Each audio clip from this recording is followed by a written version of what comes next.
प्रदेश में सक्रिय नकल माफियाओं की कारगुजारी के चलते कांस्टेबल भर्ती परीक्षा के प्रश्न पत्र के लीक होने और दूसरी परीक्षा की निरस्त किए जाने के बाद अब भाजपा विधायक और पूर्व मंत्री वासुदेव देवनानी ने प्रदेश की कांग्रेस सरकार पर हमला बोला है।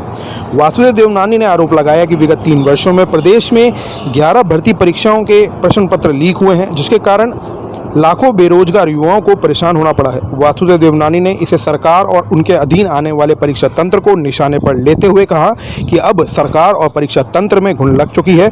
उसी का नतीजा है कि प्रदेश में नकल माफिया लगातार अपनी कारगुजारी को अंजाम दे रहे हैं। देवनानी ने कहा कि यह हद हो चुकी है कि जिस परीक्षा को पुलिस में आयोजित करे उस परीक्षा का प्रश्न पत्र भी नकल माफियाओं के पास पहुंच जाता है।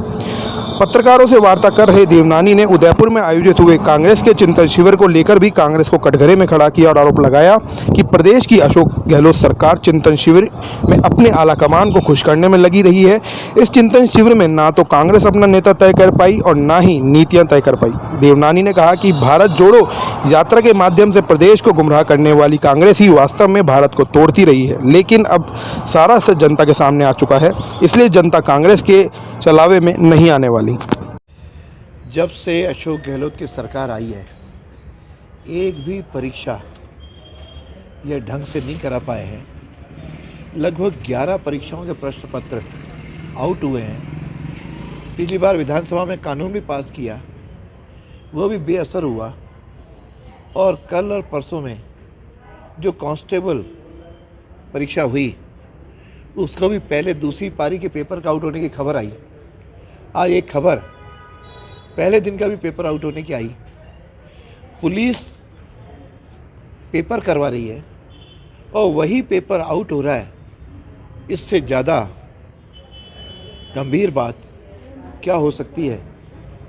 मैं समझता हूँ कि कहीं ना कहीं इस सरकार के अंदर घुन लग गया है और बड़े स्तरों पे बैठे हुए लोग जो पेपर आउट में कहीं ना कहीं भागीदार हैं, इसलिए पेपर आउट हो रहा है।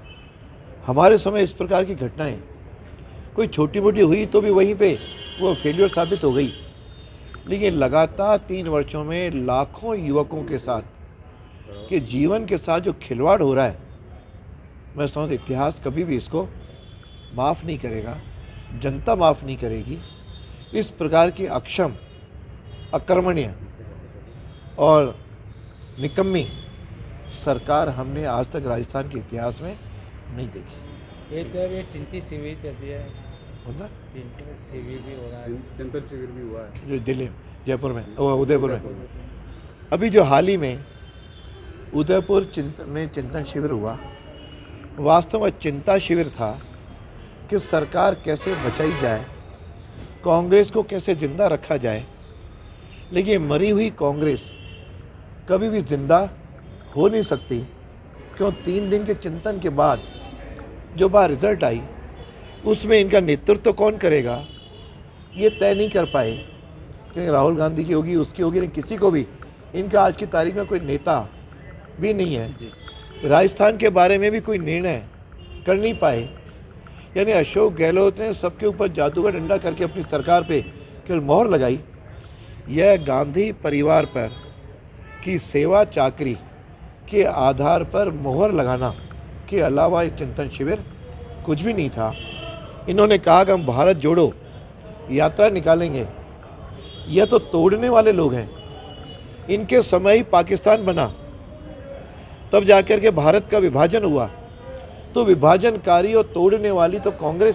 इनके समय ही पाकिस्तान बना, तब जाकर के भारत का विभाजन हुआ, तो विभाजनकारी और तोड़ने वाली तो कांग्रेस है।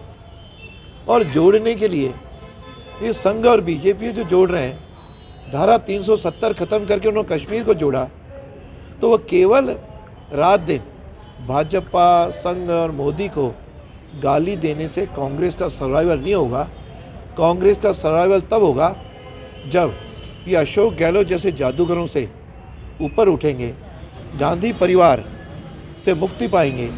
अन्यथा यह केवल सत्ता के लोभ में राजस्थान के अंदर उनको, यदि राहुल गांधी देखते कि महिलाओं पे किस प्रकार से अत्याचार हो रहे हैं, किस प्रकार से दुष्कर्म की घटनाएं हो रही हैं, किस प्रकार से जंगल राज है, तो शायद वो को देख पाते।